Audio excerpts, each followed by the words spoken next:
బంధుత్వాలు లేకపోయినా వరుసలు పెట్టి పిలుచుకోవటం భారతీయుల ఆత్మీయతకు నిదర్శనం. అన్న, అక్క, బాబాయ్, పిన్ని అనే పిలుపులు బంధుత్వం లేకపోయినా మన ఇరుగు పొరుగు వారిలో వింటూ ఉంటాం. అందుకు సినీ కళాకారులు, హీరోలు అతీతం కాదు. టాలీవుడ్ స్టార్ హీరోలు ఎన్టీఆర్, రామ్ చరణ్ అన్నదమ్ములుగా మెలగటం, పిలుచుకోవటం చాలా సందర్భాల్లో చూస్తాం. పవన్ కళ్యాణ్ ని తాను బాబాయ్ అని పిలుస్తానంటూ రీసెంట్ గా ఓ ఇంటర్వ్యూలో వెల్లడించాడు హీరో నందమూరి తారకరత్న. తాజాగా బాలీవుడ్ స్టార్ హీరో అక్షయ్ కుమార్ రామ్ చరణ్ ని అన్నా అని సంబోధించి అందరికీ షాక్ ఇచ్చాడు. అక్షయ్ కుమార్ నటించిన తాజా చిత్రం రక్షాబంధన్ ట్రైలర్ ని చూసి what a trailer Akshay Kumar sir, అన్నా చెల్లెళ్ల పవిత్రమైన బంధాన్ని ట్రైలర్ లో అద్భుతంగా చిత్రీకరించారు అని మెచ్చుకున్నాడు రామ్ చరణ్.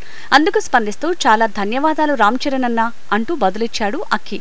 వయసులో పెద్దవాడైన అక్షయ్ కుమార్ కి రామ్ చరణ్ అన్నెలా అవుతాడు?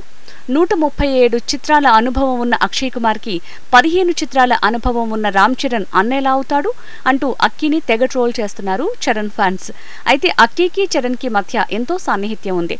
ఆ చనువు కొద్దీ ఏదో సరదాగా కామెంట్ చేసి ఉంటాడులే, లైట్ తీసుకోండి అంటూ బదులిస్తున్నారు ఇంకొందరు చరణ్ ఫ్యాన్స్.